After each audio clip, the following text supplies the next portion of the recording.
नमस्कार। स्वागत है आपका study for life YouTube channel में। हम भारतीय संवैधानिक विकास पढ़ा रहे थे आपको। भारत का संविधान बनने का जो ऐतिहासिक विकास रहा उसके बारे में चर्चा कर रहे थे। तो हम जो BEIC British east India company के तहत जब तक हमारा 1857 तक उन्होंने हम पर राज किया और उनके तहत जो नियम इंग्लैंड से बन के आ रहे थे उन पर हमने चर्चा की। 1853 के अधिनियम तक हम पढ़ चुके थे पिछले वीडियो में। आज के वीडियो में हम भारत सरकार अधिनियम 1858 पर बात करेंगे। 57 में हमारे यहाँ क्रांति होती है और उस क्रांति की उथल पुथल के बाद जो ब्रिटिश ईस्ट इंडिया कंपनी हमारे यहाँ शासन संभाल रही थी उसके हाथ से शासन ब्रिटिश क्राउन के हाथ में चला जाता है। और उस समय जो महारानी थी वो महारानी विक्टोरिया थी। और अगला जो भारत सरकार अधिनियम आता है 1858 का, ये 2 अगस्त 1858 में विक्टोरिया के हस्ताक्षर के बाद भेजा जाता है। 1 नवंबर 1858 में ये भारत आकर इलाहाबाद में इसको उद्घोषित किया जाता है लॉर्ड कैनिंग के द्वारा। लॉर्ड कैनिंग गवर्नर जनरल बनकर आते हैं और 1858 में जो गवर्नर जनरल का पद था, भारत के गवर्नर जनरल का पद, उसे वायसराय कहा जाने लगा। तो प्रथम वायसराय किसे कहा गया? लॉर्ड कैनिंग को। लॉर्ड कैनिंग क्या कहलाने लगे? प्रथम वायसराय कहलाने लगे।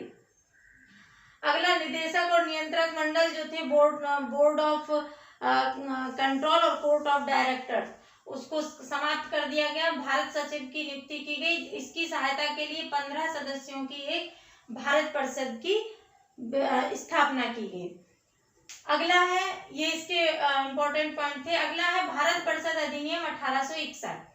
1861 में जेम्स विल्सन द्वारा भारत में पहली बार बजट प्रस्तुत किया गया। आपसे पूछा जा सकता है कि भारत में पहली बार बजट कब प्रस्तुत किया गया? तो 1861 में किया गया। किसने किया? जेम्स विल्सन ने। विभागीय प्रणाली, मंत्रिमंडलीय व्यवस्था। विभागीय प्रणाली की शुरुआत होती है, इससे मंत्रिमंडलीय व्यवस्था की नींव पड़ती है 1861 के अधिनियम से। आपात स्थिति में वायसराय को अध्यादेश जारी करने का अधिकार दिया गया। विकेंद्रीकरण की नीति की भी शुरुआत की गई इसी समय। इसके बाद अगला अधिनियम है 1892 का अधिनियम। इसे मिटा देते हैं।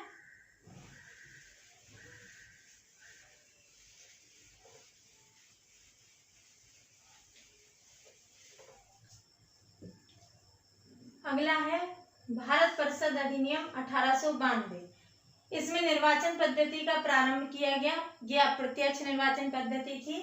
भारतीय सदस्यों को बजट पर बहस करने और प्रश्न पूछने का अधिकार दिया गया, पर मतदान का अधिकार नहीं था इस बजट पे, और ना ही अनुपूरक प्रश्न पूछने का। मतलब एक अनुपूरक का मतलब होता है एक बार प्रश्न पूछा, उसके उत्तर से अगर आप संतुष्ट नहीं हो तो आप पुनः प्रश्न नहीं कर सकते। अगला है भारत परिषद अधिनियम 1909। ये बहुत इंपॉर्टेंट है। इसी को मिंटो मार्ले सुधार भी कहते हैं। मिंटो मार्ले सुधार।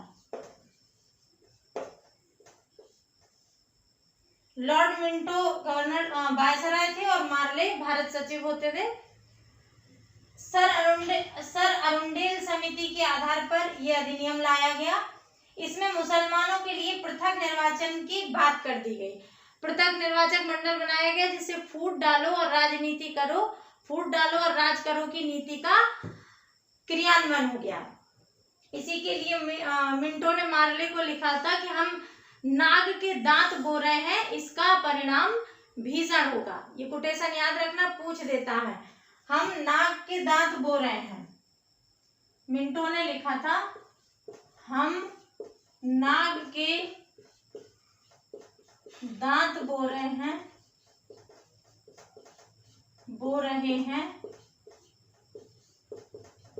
इसका परिणाम भीषण होगा।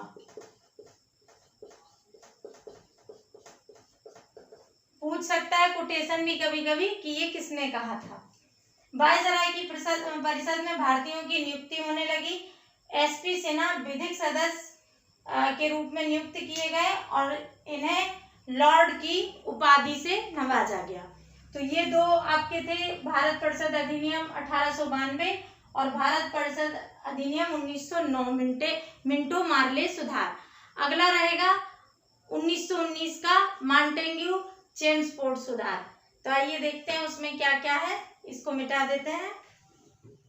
अगला अधिनियम है भारत परिषद अधिनियम 1919।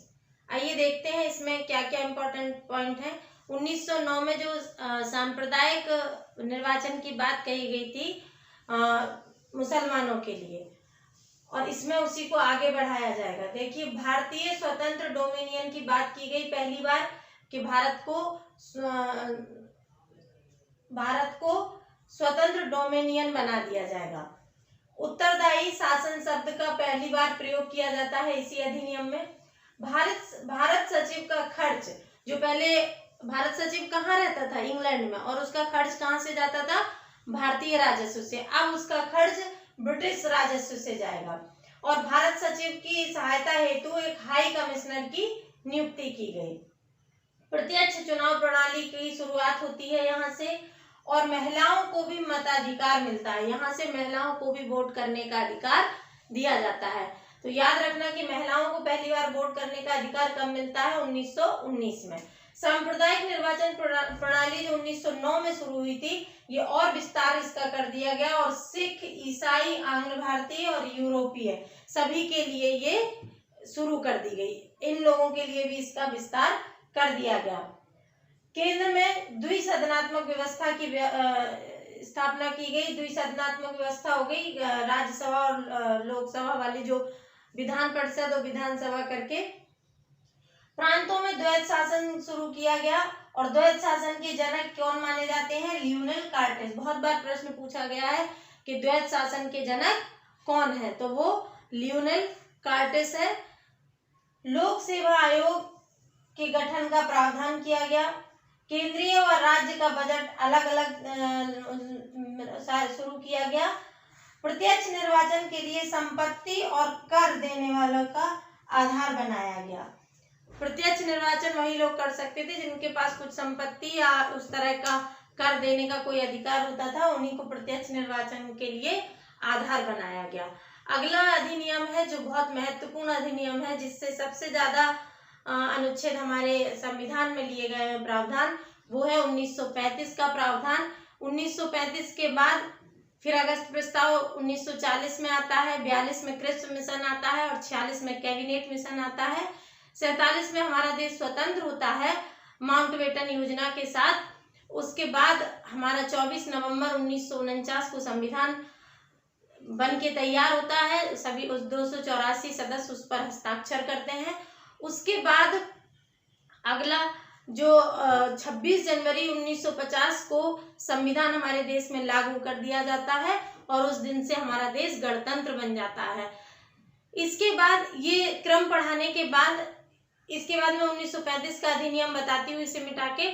उसके बाद हम 1947 में स्वतंत्रता अधिनियम जो आया 46 में कैबिनेट मिशन के थ्रू, उस पर बात करेंगे। और उसके बाद हम संविधान सभा का कैसे गठन हुआ, क्या क्या हुआ, उस पर अगले वीडियो में बात करेंगे। तो इसको हम मिटा देते हैं।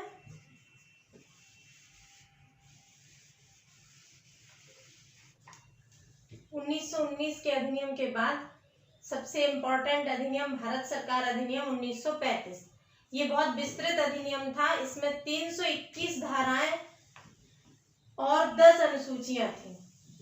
यहाँ पे शक्तियों का पृथक्करण किया गया, जो आज भी मिलती है संविधान में, संघीय सूची, समवर्ती सूची और राज्य सूची। और जो अवशिष्ट शक्तियां थी ये वायसराय को दी गई। आज अवशिष्ट शक्तियां किसको प्राप्त है, केंद्र को प्राप्त है। केंद्र में द्वैत शासन प्रणाली लाई गई। प्रांतों में जो द्वैत शासन था उसे समाप्त कर दिया गया।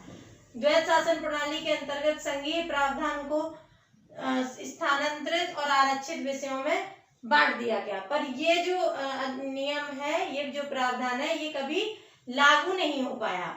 ये प्रावधान इसमें था पर कभी लागू नहीं हुआ। सांप्रदायिक निर्वाचन का और विस्तार किया गया। दलित, महिला और मजदूरों के लिए भी सांप्रदायिक निर्वाचन मंडल की बात की गई। इसी में एक 1932 में आता है सांप्रदायिक पंचायत।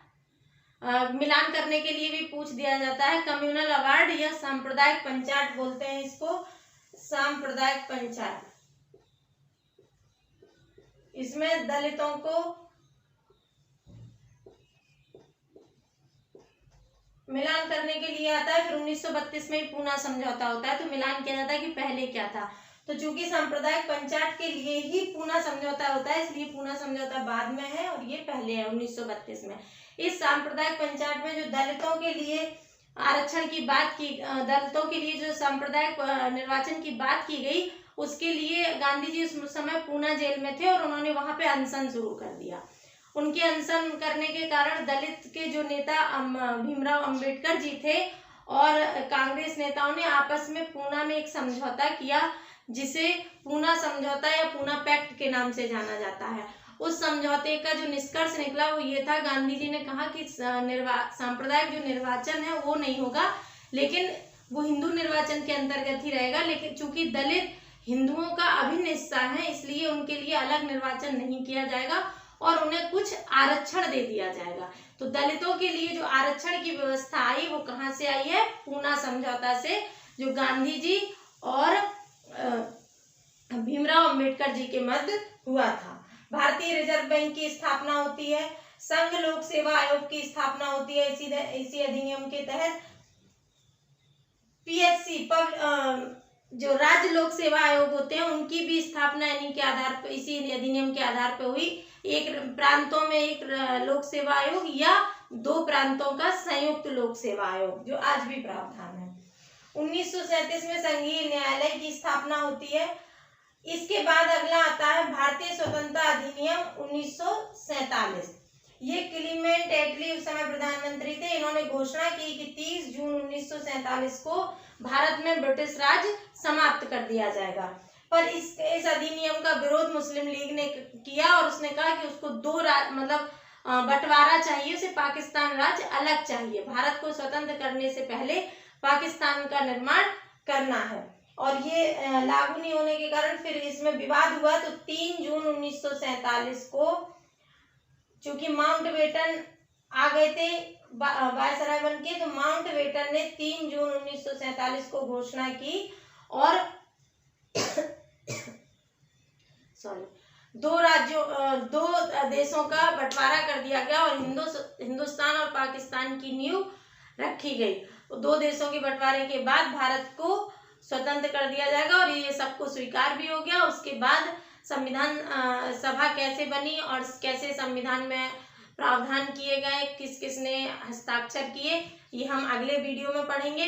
आशा है आपको समझ में आ रहा होगा। हम प्री और मेंस का साथ लेके चल रहे हैं, तो आप लोग जो प्री देना है जिनको, उनके लिए भी, और जिन्हें मेंस देना है उनके लिए भी ये काम करेगा। तो हम साथ साथ दोनों पढ़ाएंगे। प्रस्तावना की विशेषताएं पढ़ाएंगे, प्रस्तावना में क्या क्या था, प्रस्तावना पे कैसे प्रश्न पूछा जाता है मेंस में और प्री में, सब पर बात करेंगे। तो आप हमारे साथ बने रहिएगा, इस वीडियो को शेयर करते रहिएगा और अगर चैनल सब्सक्राइब नहीं किया है तो वो भी कर लीजिएगा। धन्यवाद।